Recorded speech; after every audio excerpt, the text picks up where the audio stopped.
without further ado, I have the absolute honor of welcoming and introducing to you the 44th President of the United States, President Barack Obama.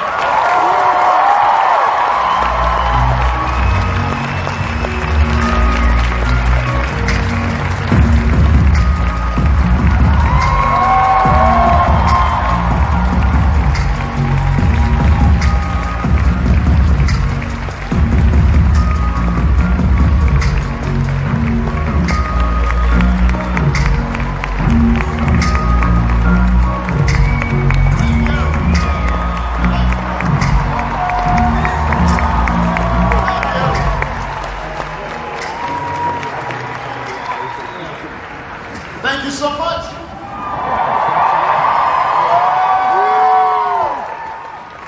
You guys look like you're having too much fun out here. That is me. That is me. Good to see you. How you doing? I'm doing great. I'm doing great. It's good to be back in the beautiful state of Utah. How long's it been? I'm trying to think. Is re-entry difficult? Like, what's that like? You're a civilian, just like us now. You know, it's interesting. Michelle and I talked about this. I think it was less difficult for us than for some, because we didn't really become, these famous people till we were in our 40s. So we spent the first chunk of our lives like going to the grocery store and getting your car washed and changing diapers and paying student loans. And so we never believed our own hype or drank our own Kool-Aid. That's part of the reason why I think we did a pretty good job making sure that our daughters came out of this whole process sane, because we used to explain to them when they were 8 or 4, and they'd be meeting the Pope or Dalai Lama or something. We'd have to say, "You are aware, you haven't done anything."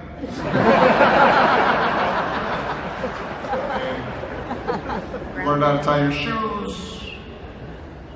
You're doing your math homework, that's good, but this is not normal and you should not think that it is. So, point being that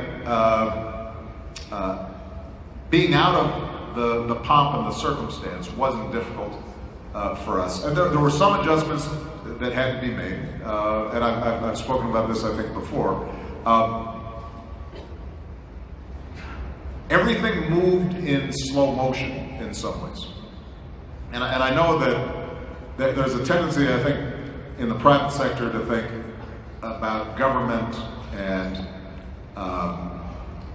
as if everything moves kind of slow, because people's idea of government is like the DMV or the post office when you used to go to the post office.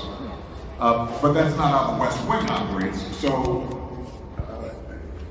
I remember when I first got out and we were negotiating a contract, half an hour somebody dies. Right? So everything moved a little bit like the Matrix, when at the end, Neo's slowing down the bullets. The pace of things were not as intense, and you had to get accustomed to, wow, I've got a lot of time on my hands. Also, learning to negotiate closet space with Michelle and my daughters. Because when you're in the White House, I have really nice big closets. I didn't have to argue about that. That's it's interesting. You just touched on like decision making and how quick the decisions were that you had to make. That's got to be incredibly difficult, especially when some decisions are like, as Ashton and I were just talking, they're 2 bad decisions, right? It might be 49-51. How do you go into these situations where you've never been there before and you've got to make a call where people's lives are at stake? Well, I think the first point you made is the most critical, which is that by definition, if it was a easily solvable problem, or even a modestly difficult but solvable problem, it would not reach me, because by definition somebody else would have solved it. So the only decisions that came were the ones that were horrible and didn't have a good solution. And they said, you know what, let's send this to Obama. I don't know what to do. And let him deal with it. So when it gets all screwed up, you know, don't blame him. And so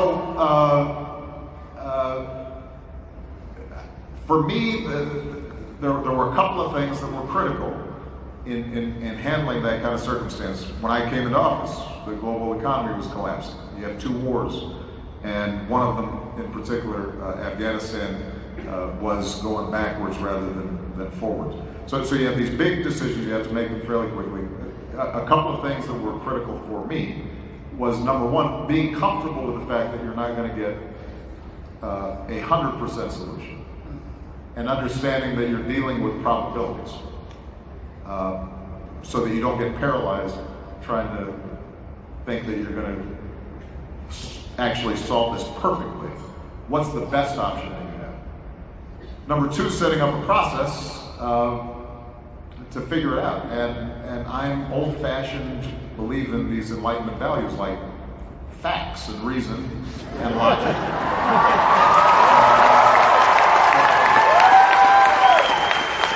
Thank you.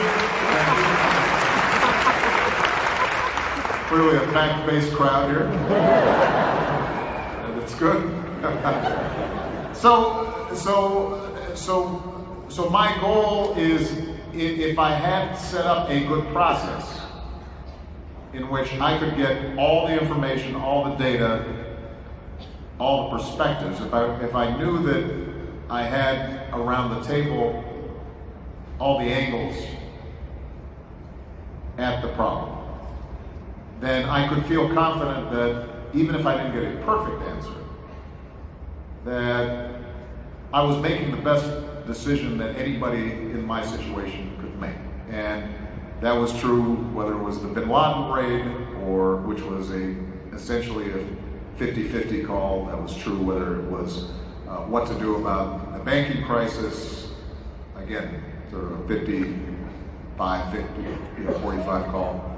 And in each situation, probably the last piece of this that was most critical was having the confidence to have people around you who were smarter than you, or disagreed with you, or had perspectives that were different than yours, so that you had confidence that you weren't engaging in a lot of groupthink early and thinking that you had solved the problem that you hadn't solved. Those principles, it turns out, seem to apply beyond the situation. Well, it's fascinating, because I think a lot of people, I know I'm in the biggest job I've ever had. A lot of people, raise your hand if you're in the biggest job you've ever had in your life. Right? I can't raise my hand.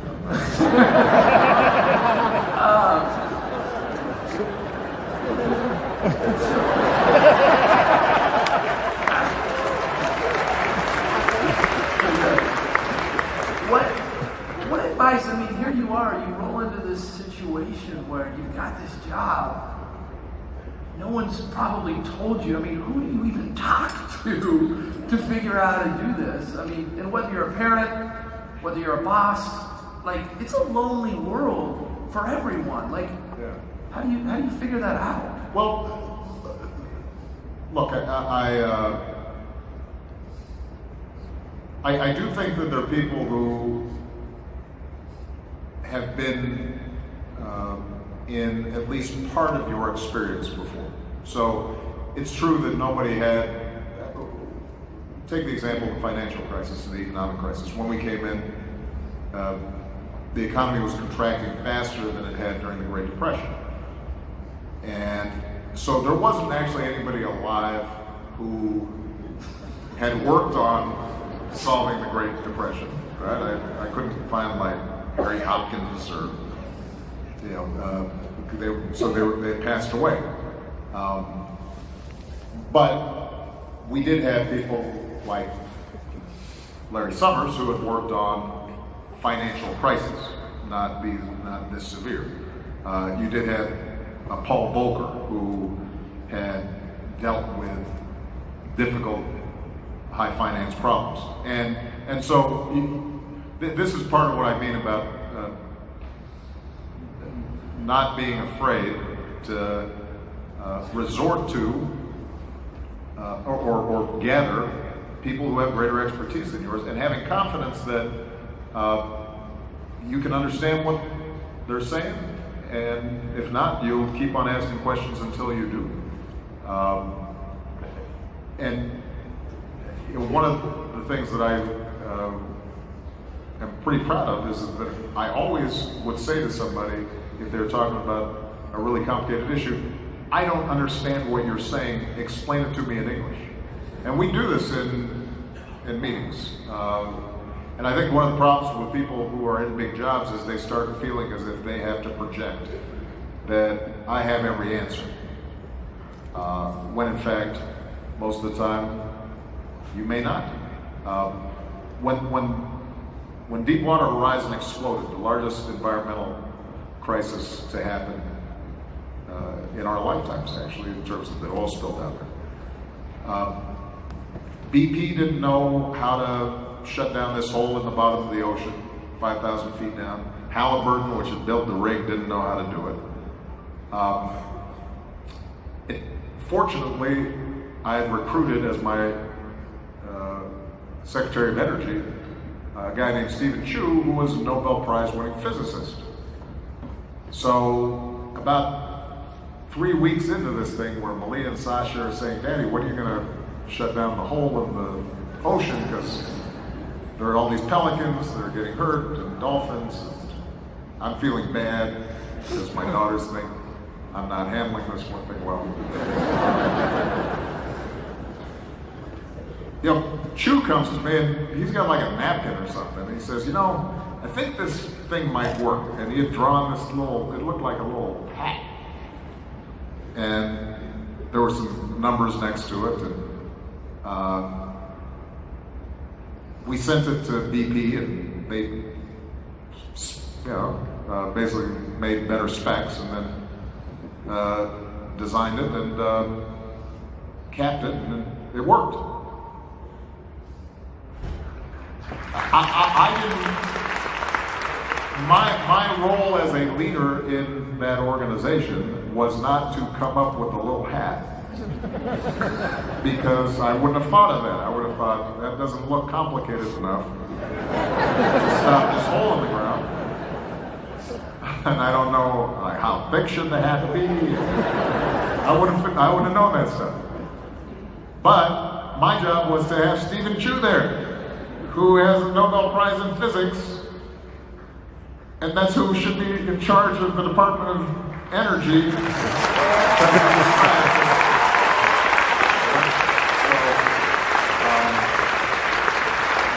So that gave me a lot of confidence. I had confidence in the talent I had brought around me, and I one last point I guess I would make, because I'm sure we've got other topics to talk about, but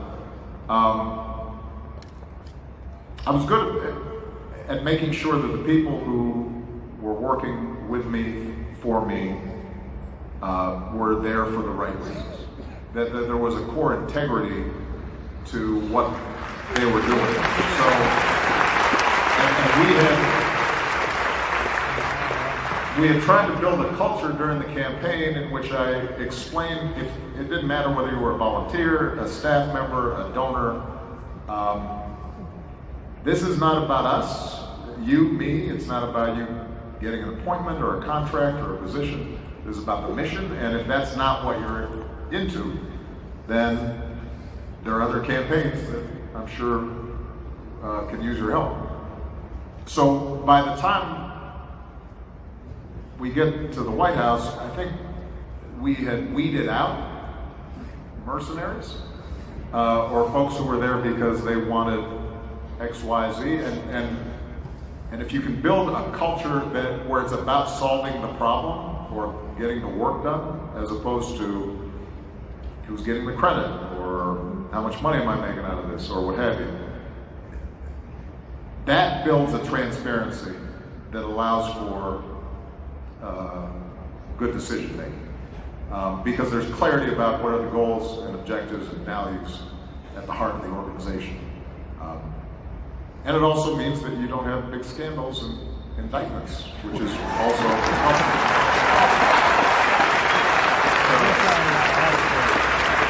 That's a bonus. That's a bonus. Well, it's interesting because I think that that's something that applies in this world as well. It's like we've all worked with people who, when we have this principle of Qualtrics, be all in. What were some examples where that manifested, where these situations came up and you're like, whoa, I am glad that I've got someone in there for the right reasons? Well, here's a perfect example.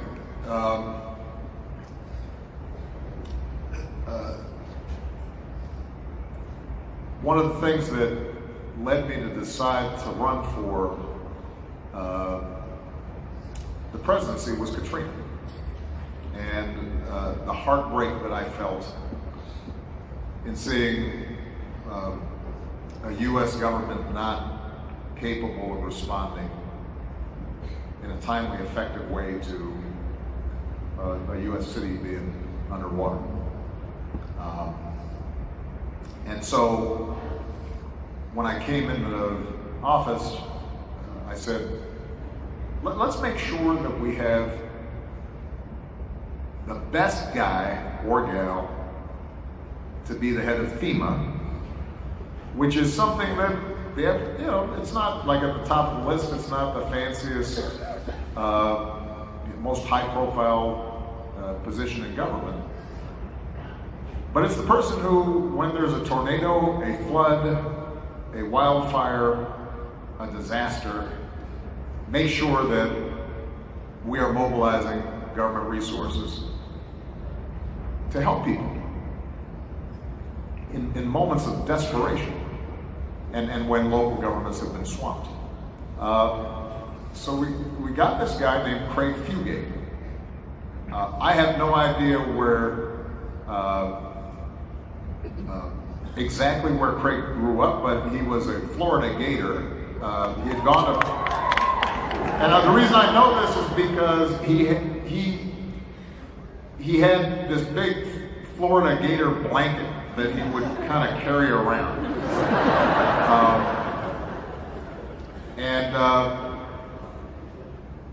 Craig was the most low-key, he was a big bear of a guy and had glasses and was no frills, no fuss. The Gator's blanket was the only eccentric thing about it. And, he kind of was much more comfortable and sort of just,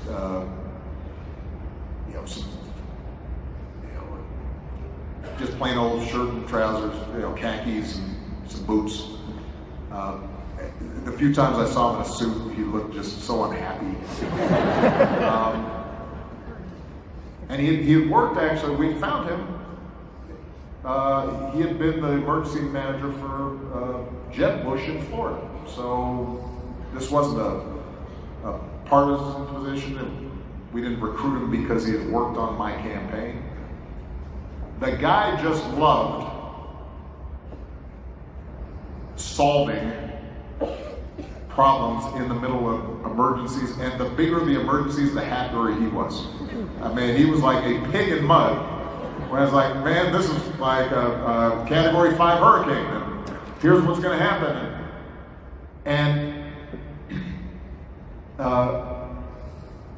I think it is fair to say that the entire time I was president, when there was a natural disaster, some of the people who talked about me like a dog on Fox News about what a terrible guy I was and how I was born who knows where and all this stuff. But they would call me up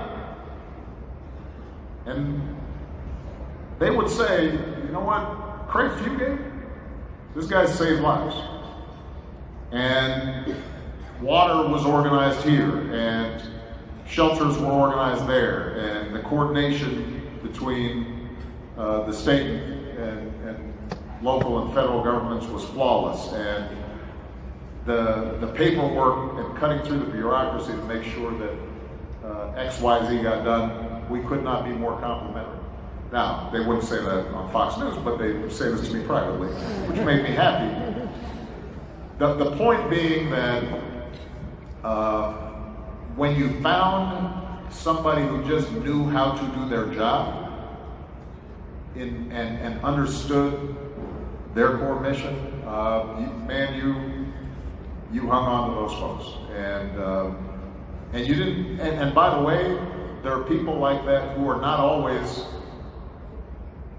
the highest profile or in the positions of authority or have the fanciest degrees. I have no idea where most of the people who worked for me went to college. Their undergraduate degrees, I don't know. I just knew, do they get stuff done or do they not? We used to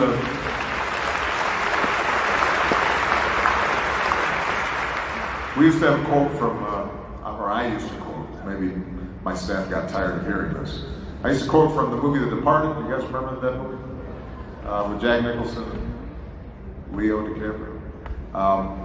And Mark Wahlberg's in it, and he's this cop, and they're tailing Jack Nicholson, who's this mob boss, and they lose track of him, and Wahlberg goes over to the guy who's supposed to be monitoring him and lost him, and he said, you know, what's going on?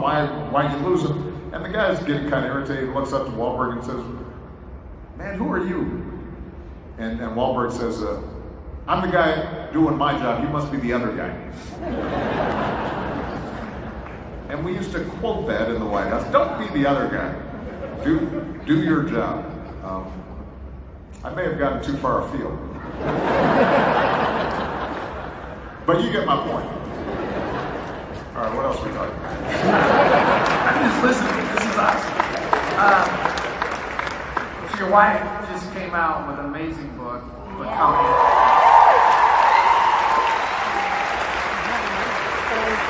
And if you haven't listened or read that, you will love this family way more if you already don't when you read that. It's such an inspiration. She's pretty cool. She is pretty cool. How does that apply to you? I mean, we saw her whole journey in that. Did you become, or now are you becoming now? Like, where are you at on that journey? Well, for those of you who have not read the book, what's wrong with you? The title is Becoming, and it talks about her progression being this, black girl with pigtails on the south side of Chicago. Southside. Growing up,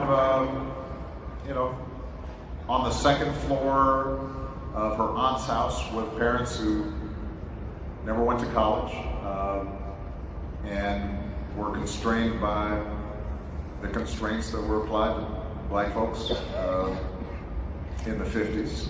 Her father had multiple sclerosis, so by the time he was in his mid-30s, was severely disabled but never missed a day of work, and just created this environment of love and support that allowed Michelle and her brother to thrive.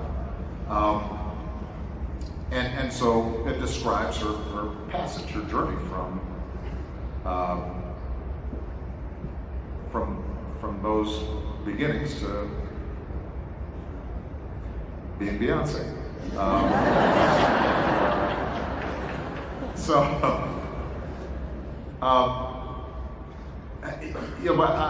My first book, called Dreams from My Father, was really sort of fewer people read it. It's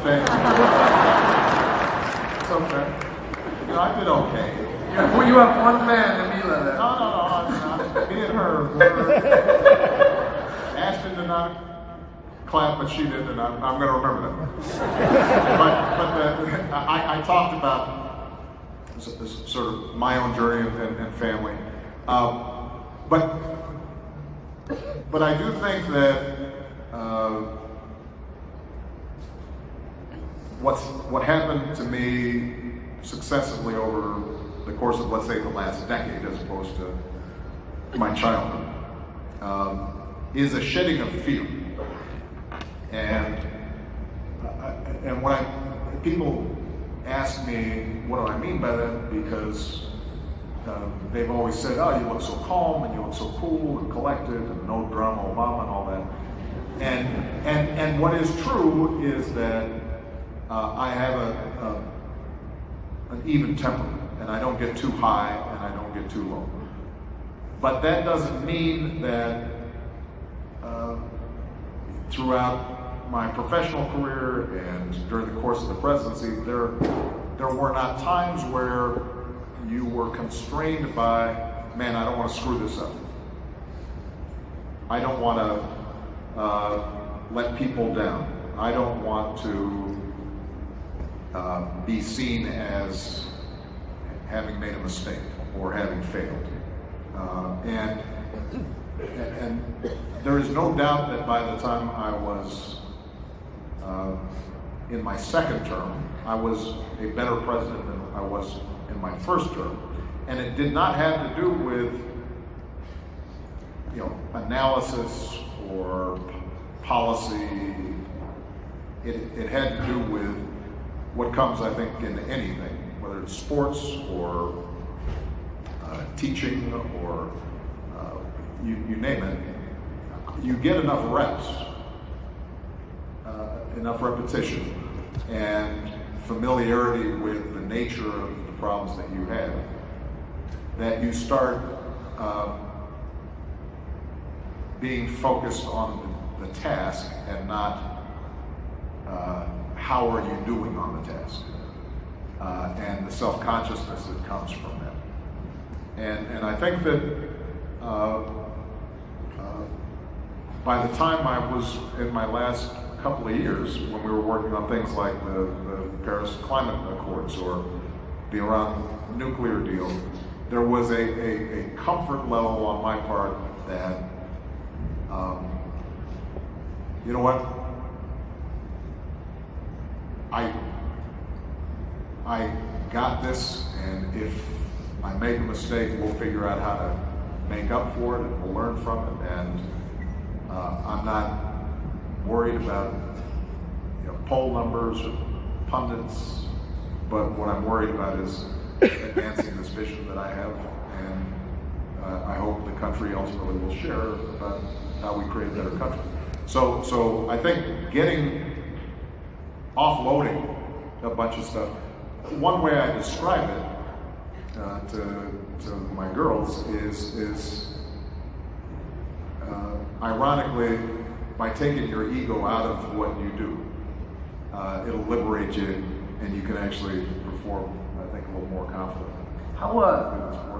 I mean, first of all, that's amazing. Like, I think the no drama Obama thing is a real thing, and just media. I mean, you're just so even killed. It's got to be so difficult, especially because you see everything, and then you read about something that could be totally, like, how do you deal with that? What percent of what you were seeing was different than what you were? Well, as I said, it is true that some of it is temperament. Michelle temperamentally is the glass half empty girl. And she'll admit this. I think she talks about it in her book. She worries and gets stressed and anticipates what could go wrong. And I'm a little bit more like, we'll figure it out. This is going to be fun. There's a story I tell, and I think Michelle may include this in her book as well. When I decided to run for the U.S. Senate, which was actually in some ways a more unlikely achievement than running for president, because I had just lost a congressional race, the only race I'd ever lost. Things weren't going well. We were broke. My wife was mad at me. We had 2 little kids, which made her more mad at me. Did I mention we were broke? So I say, look, I think I should run for the U.S. Senate. She says, what are you talking about? I said, yeah, look, I see a pathway here. I really think that if the problem with the congressional race was nobody was paying attention. If I could get on TV and people have a sense of what I'm saying, I think I can catch on. And she said, well, all right, even if you won, how are you going to live in D.C. and have a house in Chicago? You're broke.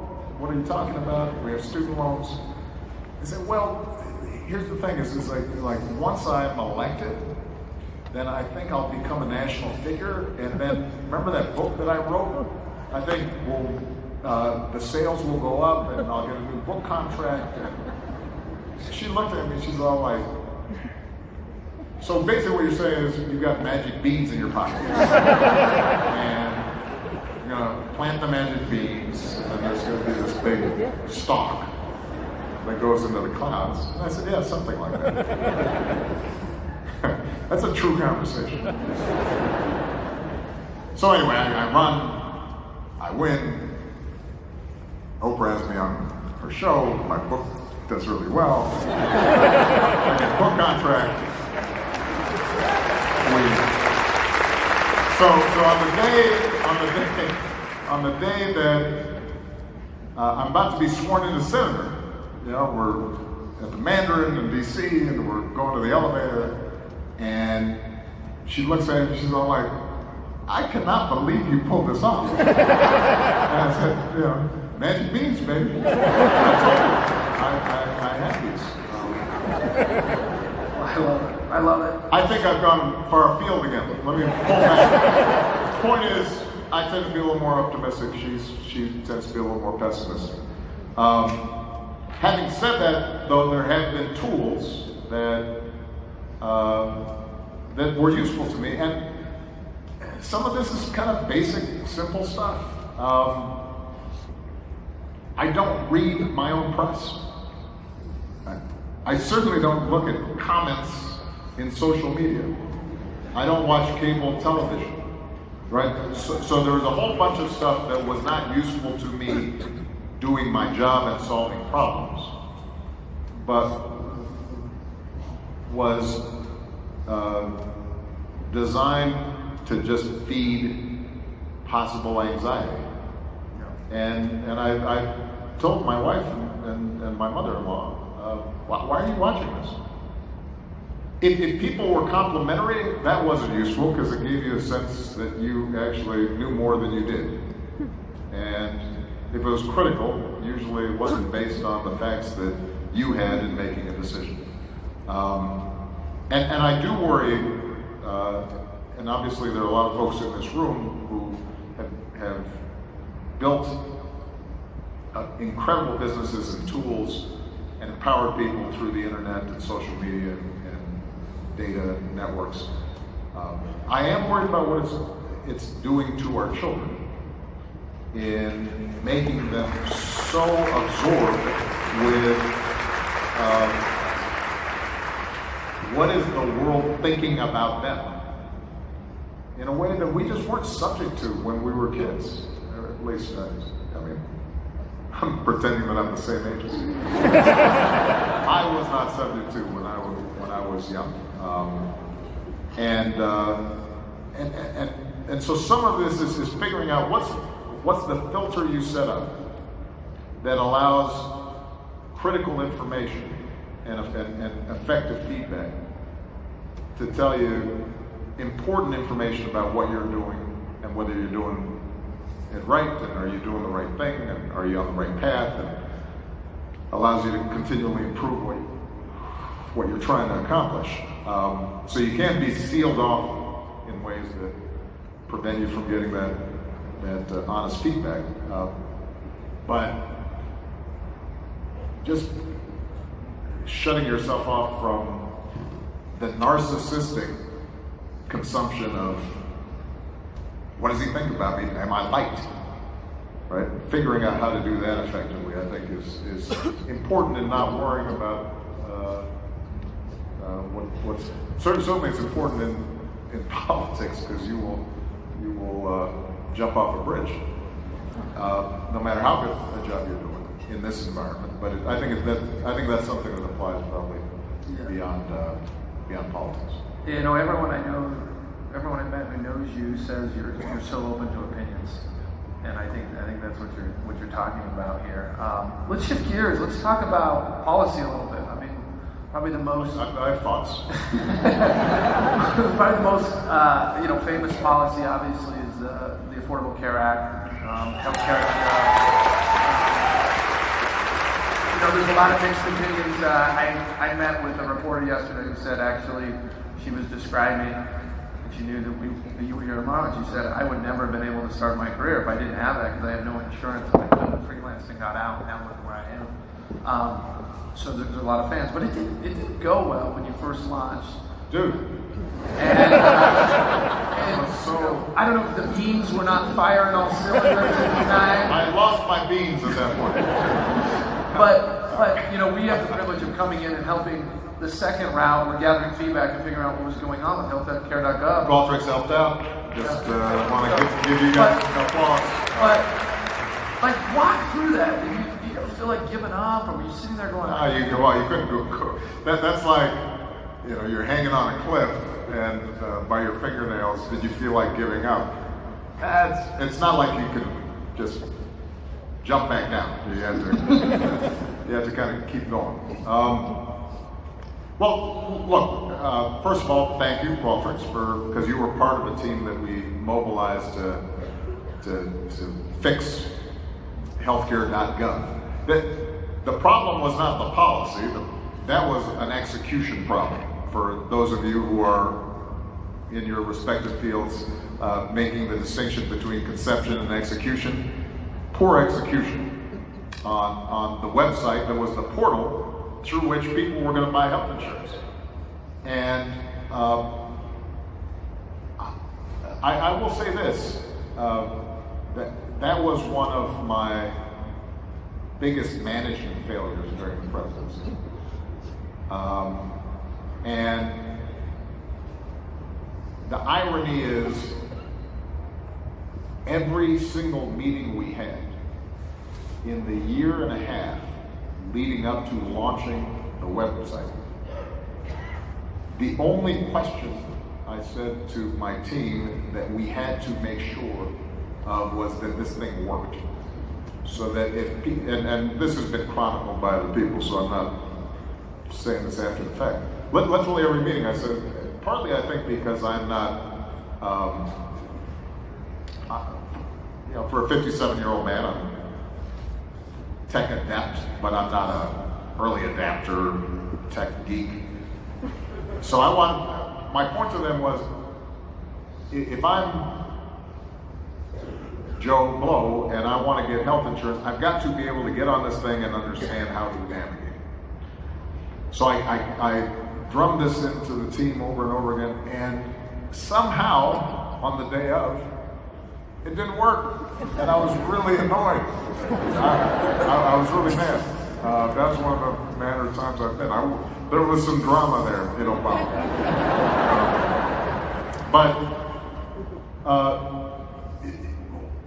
part of what it taught me was that when you are managing any organization of that size, scope, scale, that even if you are focused on the right thing, if you haven't dug deep enough into the weeds to get a sense of potential system failures that could occur and anticipate those early enough, even with people who are well-meaning and working around the clock and doing really tough stuff, you can still have a disaster on your hands. And one of the big problems there was that we have there was a procurement system that has been set up for all federal government purchases that was designed back in the 30s to buy pencils and boots and steel.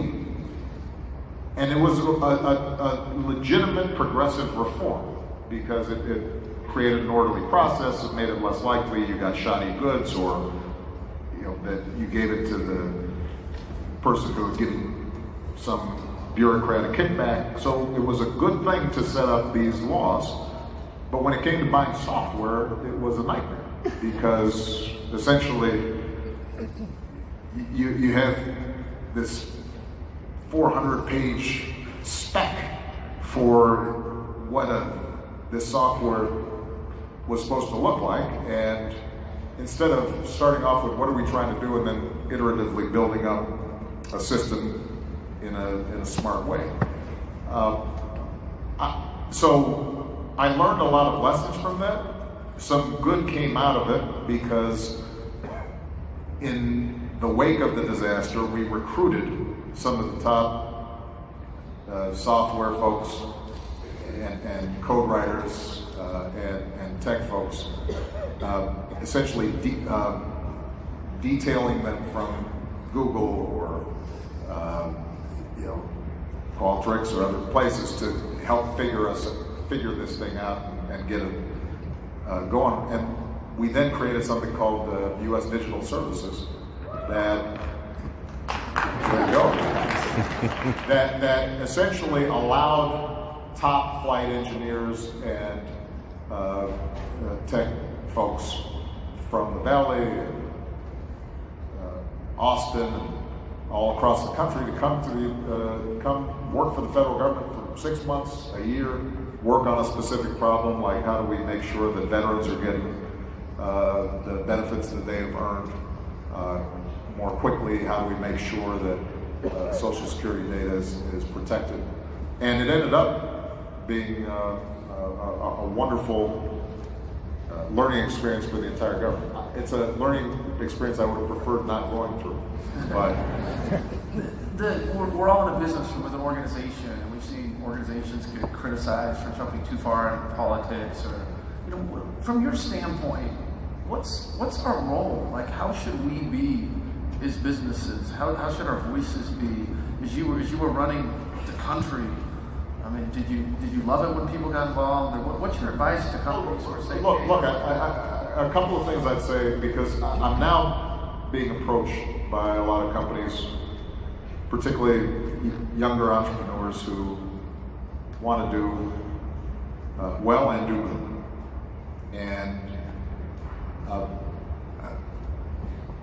And I think the starting point is to recognize that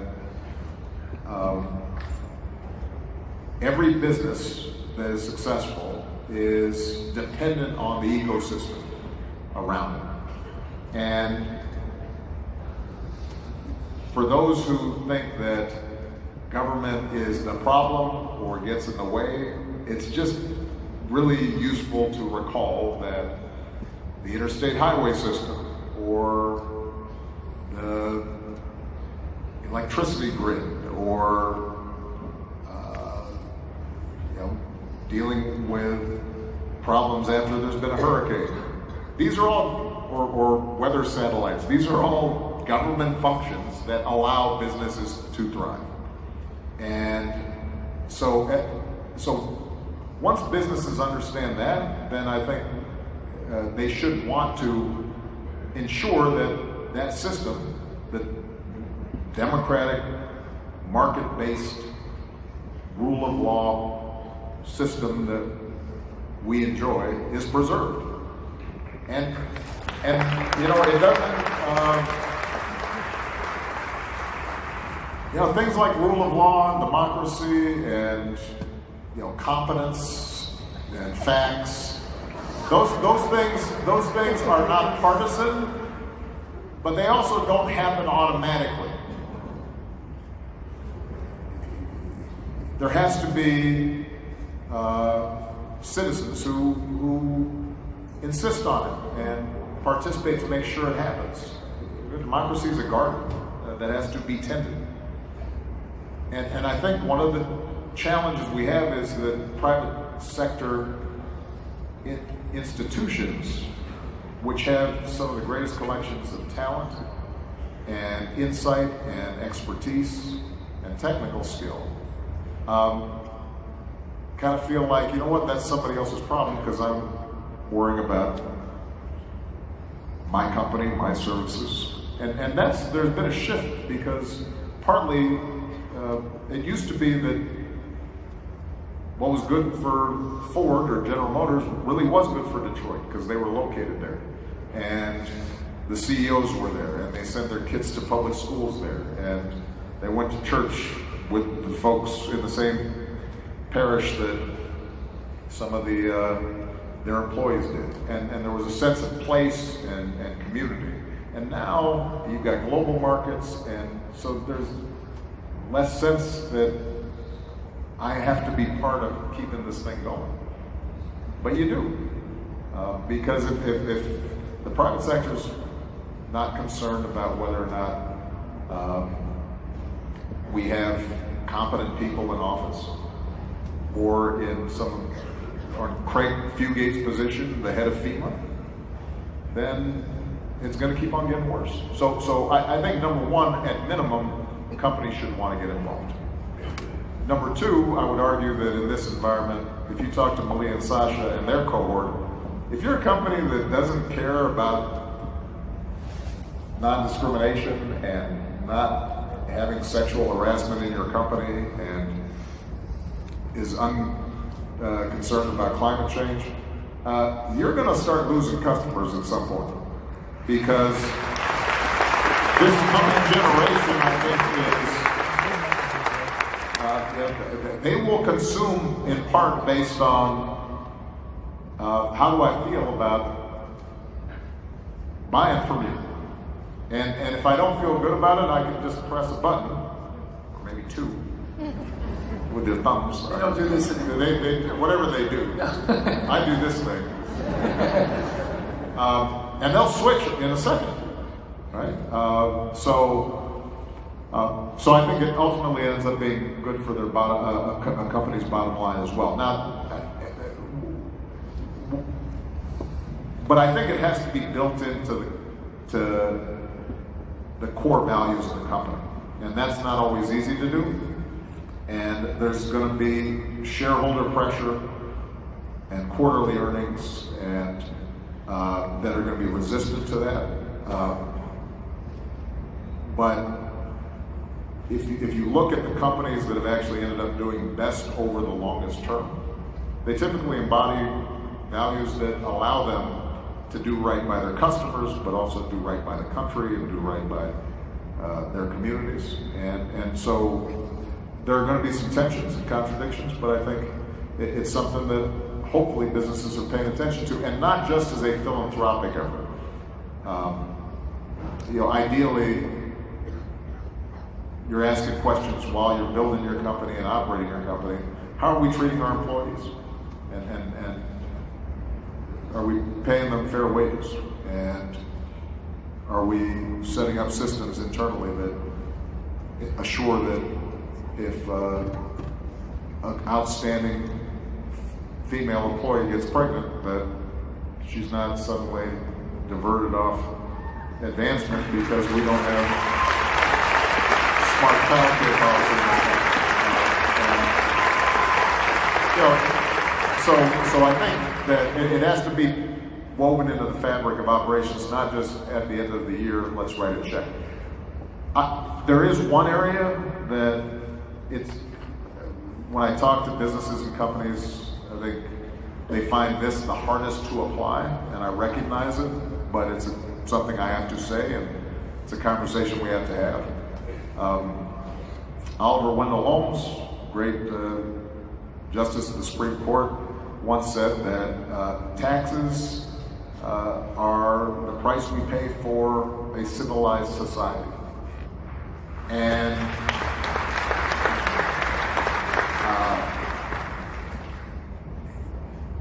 I always used to laugh at attacks at my policies.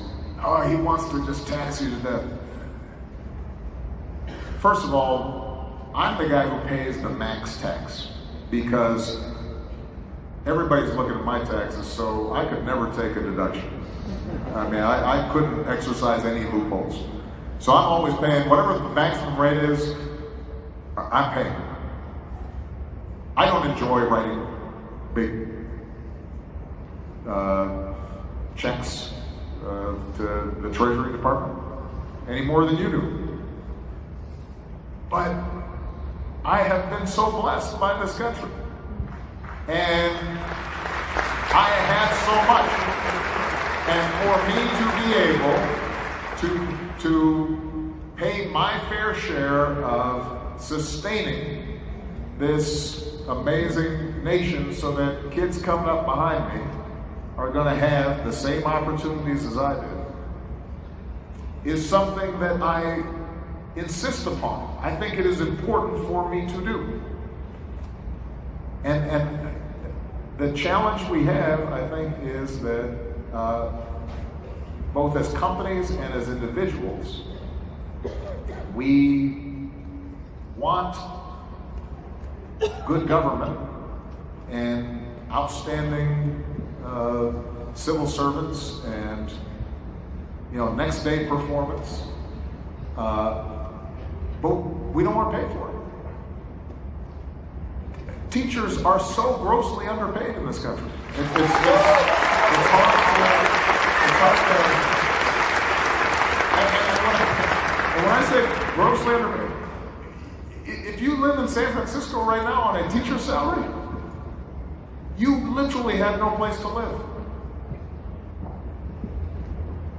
And part of that is because we don't want to pay enough taxes to make sure that those teachers can support their families. And we have enough to do so. And as businesses, we don't,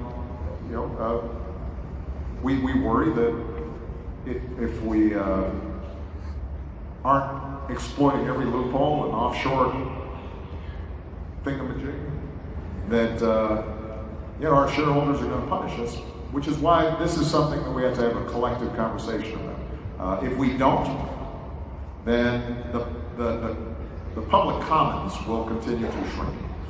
And we all depend on that. We all depend on the local watering hole, whether we're a zebra or a giraffe or an elephant.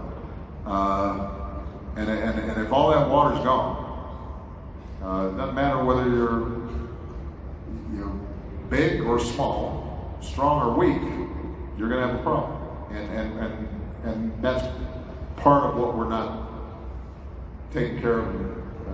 And businesses can have an important role in that conversation. My brother has this quote that's helped with our company, and it's good to hear you say that he's my co-founder, and says, our job is to step up when governments and others can't. And so it's refreshing to hear you encourage that. And I very much encourage that. The flip side is, by the way, though, and this is something that I have to emphasize, there are some things that the government has to do because private companies cannot step up. Because there's not money to be made in taking care of something we were talking about earlier, badly abused kids. There's no profit in it, but that's part of what it means to be a civilized society. There may not be a good business model to invest in the basic research that in turn leads to the commercially applicable research. But that's our seed corn, so we've got to invest in that. There's certain things that only government can do. And it shouldn't do more than that, but it's got to do at least that. Last question. We're here at the Experience Management Summit. We've got a lot of state and local governments, universities, businesses. As you think about your presidency, we're talking about experience. What's the experience that you had hoped? And then maybe even looking back, that you hope that as a citizen, we're all the citizens, like what we take from you in that time that you were serving us in office? Well, we live in such a polarized time, in part because the information that we receive is fractured. I mean, if you watch Fox News, you're in one reality, and if you read the New York Times, you're in another reality, and if you are, looking at BuzzFeed, you're someplace else. And so I think it's been challenging to have a common conversation. And people want their own facts, just like that are suited to their opinions, rather than shaping their opinions around facts.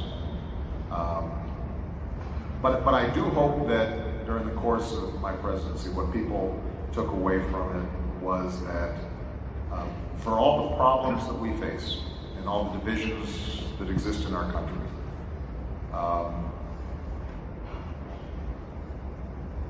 what we have in common matters more. And if we listen to the voices that help us rediscover our common hopes and dreams and values, rather than constantly gravitating to those things that push us apart, that oftentimes are designed to make us angry, that where there's a business model of making us angry and being suspicious and mistrustful of each other, that we can accomplish big things. One of the great things about being president is you're able to travel all across the country, and you meet people from every walk of life, and you see horrible things that have happened, and you see wonderful things that have happened. But the one thing you conclude is that folks really are, beneath the surface, going through the same stuff. They're worried about their kids, and they're stressed on their jobs, and they're trying to find some sense of meaning in their lives, and they get sick, and they're lonely, and if we can remind ourselves of that, that there's some homespun values about being honest and being kind and being useful and working hard and being responsible, and that none of us achieve those things perfectly, but we can at least continue to hang on to them and affirm them in our public lives as well as our private lives, then we get better. I used to always tell my team, better is good. There would be moments where we didn't get everybody health insurance. We only got 30 million people health insurance, or we didn't eliminate every potential environmental risk in the Gulf after Deepwater Horizon, but we cleaned the place up as well as it's ever been cleaned up in the wake of an oil spill. And sometimes folks would get disheartened. And I'd say that, you know what, this is how change happens. We come together around some common values, we work hard, things get better. And we should take heart in that. So cautious optimism is, I guess, what I want people to come out of my presidency feeling. A sense that this American project continues, and we can continue to perfect our union and make things a little better if we work hard together.